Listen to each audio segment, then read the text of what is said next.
चलो सुनो यहाँ पे सब लोग। तो जब भी कोई घटना घटती है ना तो उसको हम लोग ऑफेंस कहते हैं। क्या कहते हैं? ऑफेंस। घटना को हम लोग क्या कहते हैं? ऑफेंस कहते हैं।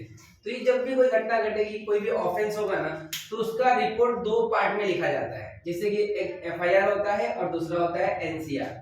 अगर हम एफआईआर की बात करें तो एफआईआर का मतलब होता है फर्स्ट इंफॉर्मेशन रिपोर्ट, राइट। और दूसरा होता है एनसीआर। एनसीआर का मतलब होता है नॉन कॉग्निजेबल रिपोर्ट, ठीक है।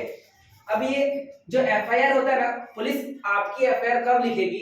जब वो घटना क्या होना चाहिए? कॉग्निजेबल ऑफेंस होना चाहिए। क्या होना चाहिए? कॉग्निजेबल। कॉग्निजेबल ऑफेंस का मतलब होता है कि बड़े अपराध होने चाहिए, जैसे कि मर्डर, रेप, चोरी, है ना। इन सब मामलों में पुलिस क्या करती है? एफआईआर लिखती है। उसको हम लोग कॉग्निजेबल ऑफेंस कहते हैं। अगर हम यहाँ पे आ जाए एनसीआर के अंदर, तो मान लो कोई छोटे अपराध है, मतलब अपराध कोई छोटा नहीं होता, अपराध सब बड़े होते हैं, पर उतना सीरियस नेचर का नहीं है।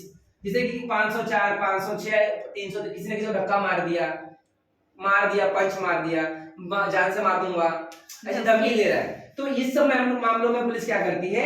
एनसीआर लिखती है। समझ में आया आपको इतना?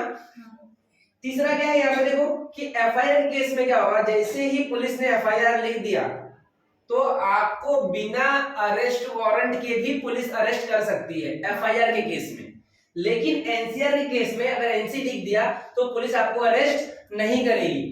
समझ में? यहाँ पे तो यहाँ पे एफआईआर में बिना वारंट के अरेस्ट कर सकती है और यहाँ पे अरेस्ट नहीं करती है, ठीक है। जब तक कोर्ट ऑर्डर न दे तब तक ये अरेस्ट नहीं करेगी।